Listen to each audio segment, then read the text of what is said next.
guy named Drew. Hi, Drew. All right, so I'm a guy named Drew. I ain't the speaker, so, you know, it is what it is. But oh man, so the person speaking, man, has been in my life my whole life. No exaggeration, man. He was friends with my older brother. He's watched me grow up, man. Went through the madness together, and we're staying clean together today, man. He's doing a lot. He's a great person, man. Love him to death. So, Alex. Yeah.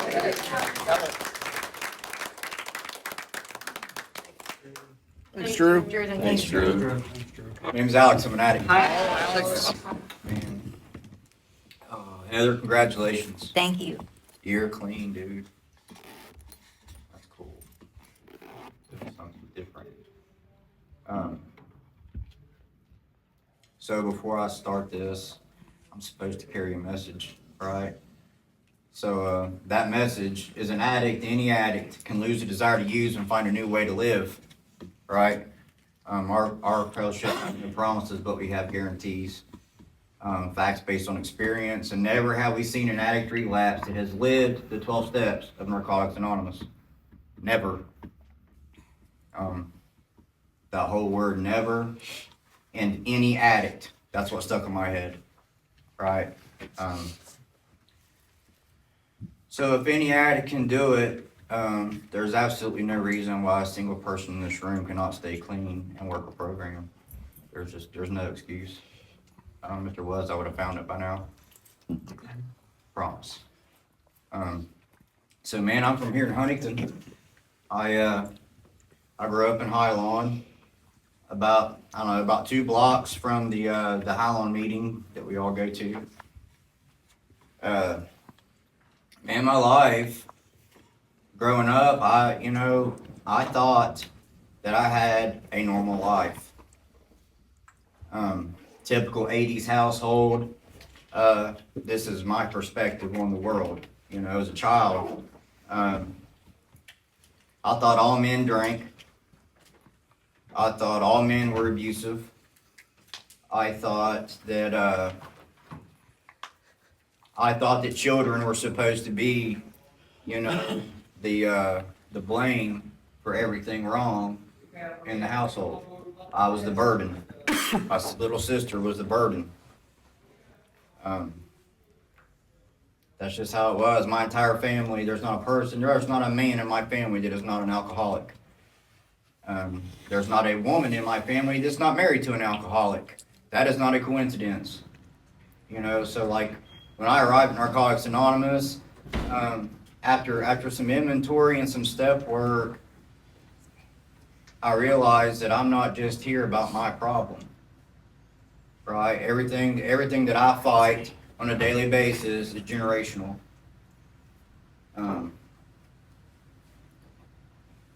The oldest family member I ever met was my great-great-grandfather, who also drank himself to death. My grandfather drank himself to death. My father is in the hospital now from drinking himself almost to death. Right? That's just what they do, man. So, I was that angry kid growing up that I detest alcohol still. I have a problem with alcoholics. I have a problem with the AA fellowship just because they all fucking remind me of it. Right? The first time I tried to get clean, Narcotics Anonymous, I was not that familiar with us. So the first time I tried this, I found myself in an AA meeting. And back then, they weren't as receptive to addicts as what they are today. So I didn't get a very warm welcome when I was there, and I identified as a heroin addict.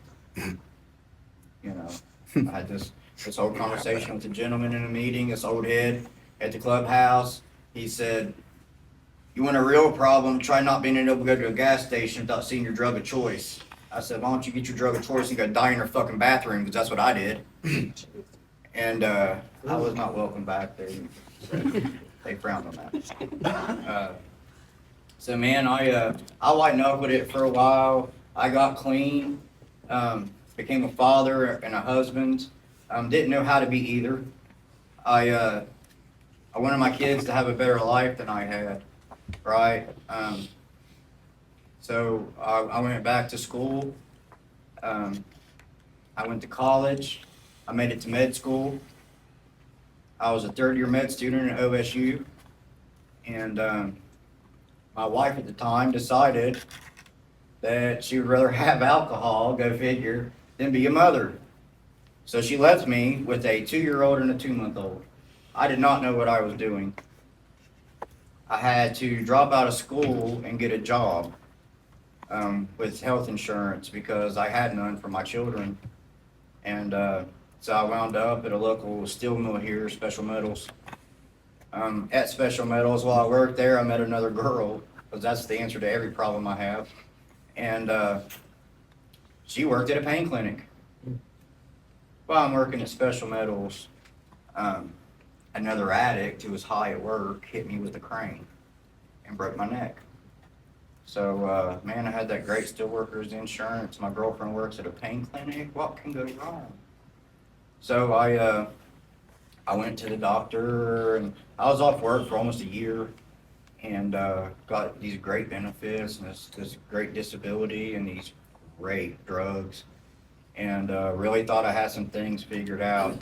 At the time, I had never experienced opiates up to this point. And back then, a drug that's no longer produced was very popular. Coal miners really loved it. So that's what I did, man, for like a year straight. And then all of a sudden, my pill count's off. And I realized she's taking my pills too. And then she gets in some shit at work for, I'm not sure why, it's not even important. So she loses her job at said pain clinic. And whatever the reason was, she did not want me going back there either because they all knew a bunch of stuff. Because the addict I am, eating the pills wasn't, like, as prescribed, wasn't working good enough for Alex. You know, there's one thing that I've learned that no addict understands, and that's the word moderation. You know, so there's that. So, you know, they got really expensive on the street. They became scarce on the street, so I went to other means, other ways. That was really the downfall of my life. Because at that point, my kids' mother decided that she was going to stop what she was doing, and she wanted to see her kids again. She came back in the picture, and all of a sudden, she was dressing like a 12-year-old boy. I still don't understand that math. But, so she decides she wants to be a mom. And my kids didn't know her. They still don't talk to her to this day. But she wanted to be in their lives, so the whole family court thing started, and then it was, oh, he's a drug addict, all that started, and I beat every piss test because I'm a liar and a manipulator by nature, but I couldn't beat the hair follicle test.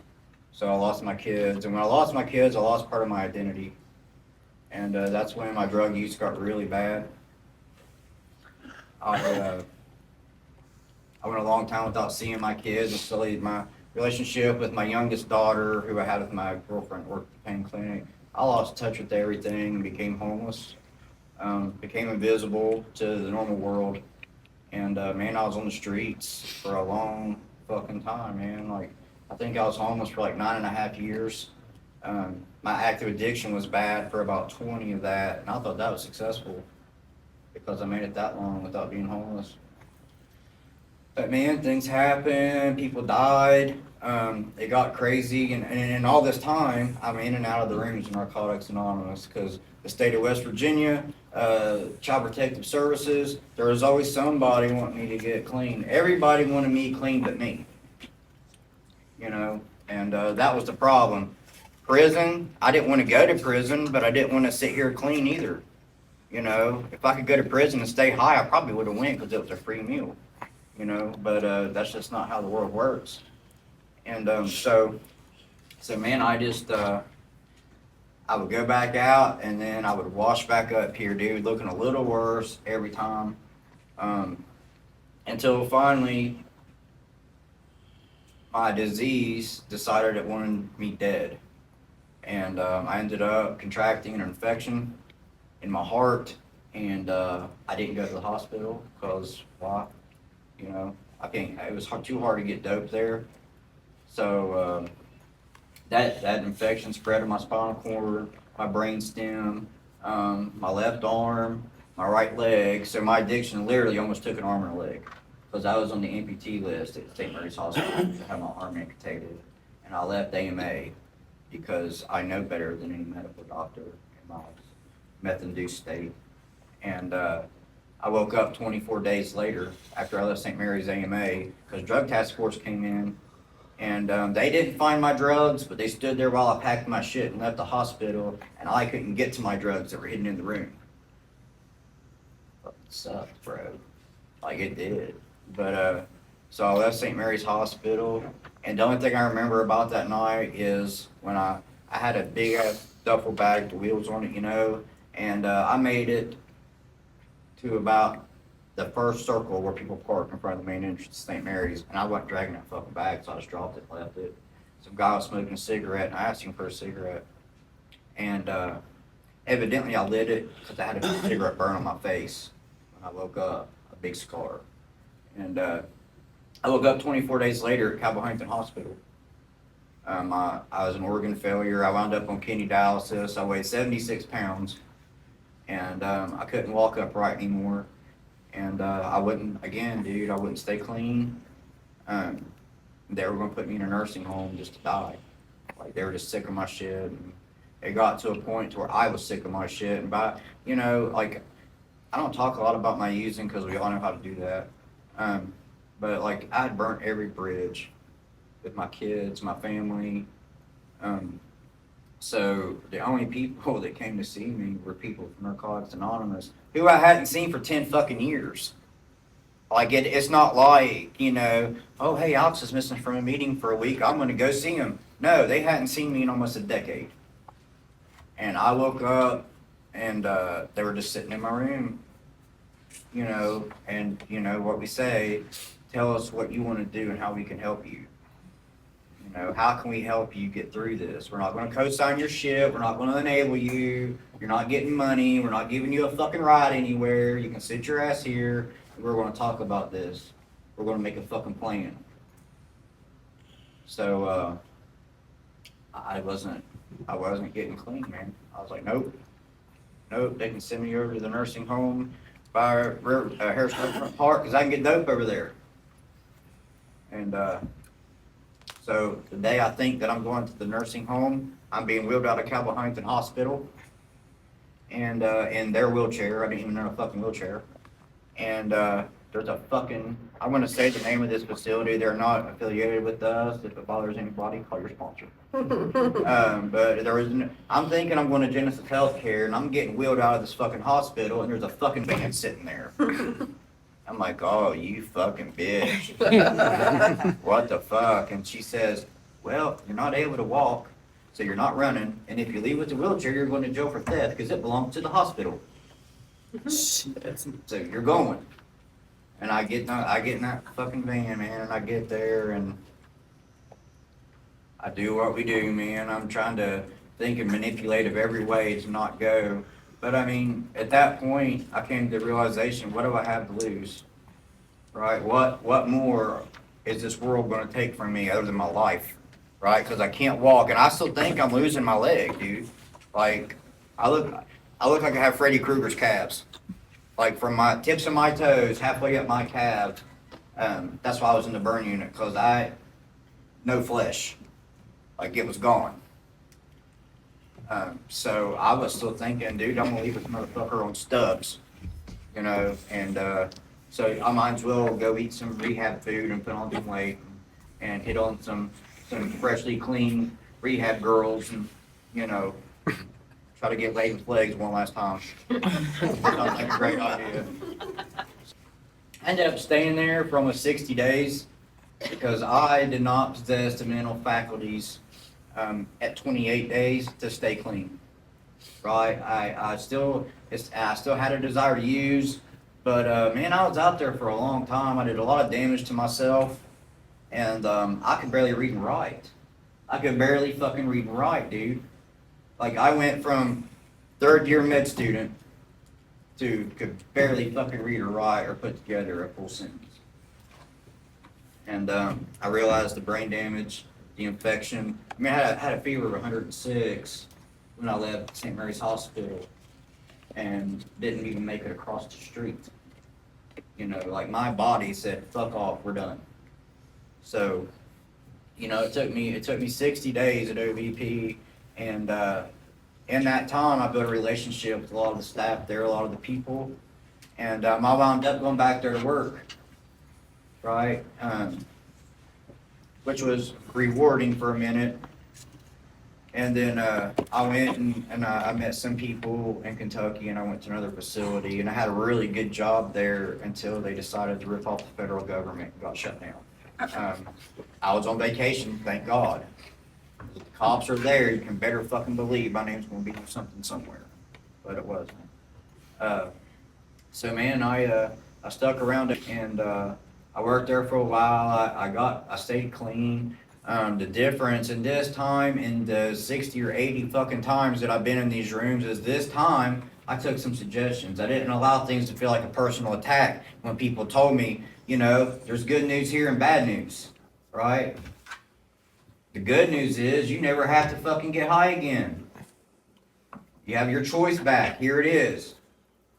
The bad news is these drugs are not your problem. There's a reason why they're the answer to every equation that life throws at you. There's a fucking answer, right? And I used to come off as this really angry person, just really abrasive, and if I do it on purpose nowadays. So yes, I'm an asshole intentionally, Robin. We know. Yeah. But the answer to my problem was fear, man. I wasn't mad about anything. I was fucking terrified. I'm terrified of being a husband, a father, a son. I'm terrified of being fucking employable. Those things scare me today. I'm terrified to trust people, and that's where it started. That's why I couldn't work a program, because I couldn't trust a sponsor. I couldn't trust people in the rooms. And finally, one day, right after I really started like intense step work, Lizzie P approaches me right before area service, pulls me aside, gives me the most heartfelt hug I think I've ever had. And she says, "Alex, I love you. What the fuck are you so afraid of? Why do you want everybody to think you're so angry? Why do you want to be unapproachable? What the fuck is so special about you that you have to protect it?" And that made me think, man. So, like, coincidentally, I was on my 4th step at the time.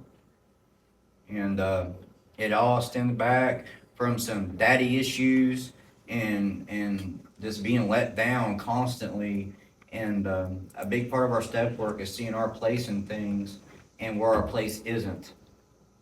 And I learned that for a long time, man, I blamed myself for being in an abusive relationship at home. I blamed myself for being told I wasn't enough constantly. You know, we don't all come here with this beautiful life that we destroyed. I had to come to realize my life wasn't that fucking great to start with. I wanted it to be, but I didn't have the faculties or the tools to do so. And that was the beauty in Narcotics Anonymous. That's what I got here. You know, I got to meet other men, you know, that stayed clean. And I got to take a little piece from each one of these people and build the person that I aspired to be, right? And it's no coincidence. You know, I came here saying that I hated God. I came here saying that I was not a man of faith, that I wasn't going to conform. I used to make fun of religion. Anybody that had a belief system and any type of faith, I would mock it. Again, that's because I was afraid. It's all fear-based. You know, and I came here publicly more than once and admitted the fault in that. You know, it's no coincidence that I came in here so fucking clueless about the world, and then coincidentally, all of a sudden, all my friends are ministers, fathers, leaders, you know, they're husbands, they're providers, you know, they're educated. Those are all the things that I wanted to be my entire life, but was repeatedly told as a child I could never be. You know, my father had this thing against me because I have Asperger's. right? Whenever I got an autism diagnosis, all of a sudden I was defective, right? Never mind the fact that my 135 IQ, I was defective because I learned differently. So it just gave him ammunition, man, to be, physically, mentally, verbally abusive. And when I was a child, we had this fucking neighbor who liked children. And I was raped and molested as a kid, man. And I did what any kid should do. I went to the closest adult, which was my father. And then I got beat half to death for telling him what happened. And then all of a sudden he had all kinds of colorful names for me too to add to the other ammunition. And, I'm in the hospital with broken ribs and a broken collarbone and had to deal with CPS then. And for the next 5 years of my life, every Tuesday, CPS would come to my school and pull me out of class. But in the 80s, it was okay. He would literally show up intoxicated in my school to get me, and the teachers would just give me to him. It was okay. And to me, it was okay because as long as my little sister wasn't getting abused, I was going to take the brunt of it. And that's just how I was raised. I'm the only man in my family, so I always had all this stress on me to perform, to be who everybody needed me to be. And at some point, man, in my early adult life, when I lost my kids, when this house and this family I was trying to build was taken away from me, I just wanted to be invisible, and that's what drugs gave me. That's what getting high gave me. I found like-minded people who were just as clueless as me that I could use with on a daily basis, and we had no expectations of each other because we're all junkies, right? So we knew what to expect, and we always got what we expected. And it was really hard to change that thinking. And I've talked about like how Narcotics Anonymous is so relatable to that, because here all I had to do was find like-minded people with a common interest, and this time I get something out of it, and that's all I do today, man, is I try to be what I didn't have. I think I heard Robin say it in a meeting a while back, and it kind of stuck with me, to be the person I needed as a child. That fucking hit home, dude. Because I'm a lot of things, good and bad. But the one thing, while my kids are in my care, is I've always been an excellent father. That's not because I know how to be. I just know how to not be what I had. So I just wing it. And I've always got my way through this, and it just works. And I get nervous with my daughter now. She's 13. She just moved in with me, and that's one of the small gifts, one of the many that I've gotten from being here. I am my little girl's safe space, right? And it's no secret that probably 75% of my friends in the rooms are females, right? And that's because we're all very intuitive as addicts. And I fucking hate predatory behavior. I hate misconduct. I hate sexual innuendo when fucking men or women do that back and forth. I hate muddying up the water here, because this is supposed to be a safe space for everybody.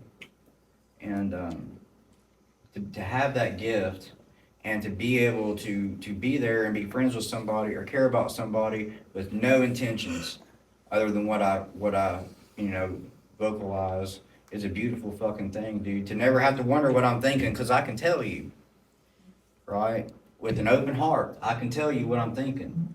And I've gained that from Narcotics Anonymous, because through my step work, I've been able to not only inventory myself, but I've also been able to find the exact nature of my wrongs that I've, taken part in. But I can also see the exact nature of my intentions. Because I'm a liar by nature, I'm practicing honesty today. And I'm finally getting to a point in my life to where it doesn't take work to do the next right thing. I don't have to sit and debate with myself in my head whether or not I should do this or that. I did get a giggle out of myself today at work, because when I got out of my truck, I looked in the car next to me. I looked in it. Why the fuck did I just do that? It's in there. He's in there. But I was like, sometimes it's funny. But since I came to Narcotics Anonymous, like, I came here, I still don't like most people. But the beautiful thing about Narcotics Anonymous to me is the fellowship and the people that I have here. Mostly everybody in this room. Yeah, mostly. I like everybody except for Rob. Yeah. But You ain't gonna single him out like no, that. You got. no, but Because I don't have to. But yeah, I love it here because of the fellowship. Like, I got clean where I used that for 20 years. Right? I tried the geographical thing, but here's the thing about that is I still take the problem with me. Right? I can move away, but the addict is going with me. And dope is everywhere. And I know Huntington, there's a stigma in Huntington because of the overdose spike, but we also have the biggest overdose drop. I don't know if anybody shares that information the way they do the overdose information, but we also have the biggest drop in overdoses too. So, there's that. But it was really hard for me to stay clean, and I didn't blame it on my area. A lot of us got clean right where we used, and now we help people that we used with get clean. That's a beautiful thing in itself, man. I've tried to go to meetings in other areas, like when I lived in other areas, and it's not the same. And people can say it's a program, you can work the same program anywhere you go. Okay, by that logic, that's like taking someone out of a church and saying, well, God is God, just go to that church instead. It's not the same. This fellowship, the GTO area, is like home to me. The people here are my family. And we get to choose this family. That's why we make such a big deal when it's somebody's 1 year or the 20 year. We didn't get to choose to be born, but we got to choose our clean date. We made our choice starting that day. And to make that correct choice 365 times, that's worth celebrating, man. I encourage anybody, though, especially after a big celebration like their first year, to treat every day like a celebration, because every day we don't use is an absolute miracle. But yeah, man, if this is your first meeting, I don't think it's anybody's first meeting, but welcome. And that JFT talked about to keep coming back, and I didn't realize the things that I had learned here until I needed them.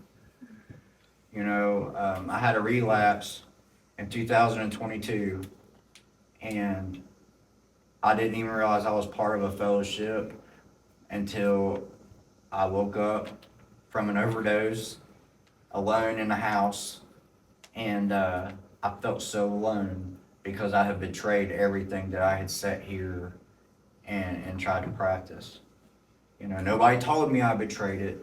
I felt like I did. And I realized how amazing this fellowship is and what it has to offer, I've got this life today that I was told was impossible to ever have again. Like, we don't all always get our kids back. We don't all always graduate college. We don't all always get nice cars or homes or relationships. We can't always make amends with the people that we feel like we should. The world has allowed its process too, just like we get ours. But the beautiful thing is whatever we fucking do, we don't have to use about it. And whatever we do, we've learned here how to facilitate it. I wake up still some mornings in my house, and it's intimidating. Like, my life intimidates me today because I've got to sustain this now. And I've had a life before, and I've gave it away. Gave it right back to my disease. The only difference in this time is I've really had to fucking work for it this time. Like, I've had to do some intense step work, some real uncomfortable conversations with some grown men that like to hug. God, it's still weird to me, dude. It's fucking weird to me. But I'm really grateful, man, to be here, and I'm grateful for the fellowship. And if anybody here is not of service, you know, you're just selling yourself out of a great experience, because service work here is really what kept me here. To see people just like myself on every fucking part of the spectrum you can imagine, still using to clean. You know, our primary purpose is a still sick and suffering addict. There is no clean time requirement to fall in that category. It's really beautiful though, because we're here for ourselves. We're self-sustaining, and all of our literature is written for us, by us. So anytime I need answers, all I've got to do is read it. And every time I do, I get a different message. You know, I can read the same thing 20 times, and I get a different message. But if you don't have a fucking sponsor, get one. If you're not working steps, what are you doing? Heather, again, congratulations. Thank you so much. That's all I got. Thanks. Thank you. Thank you.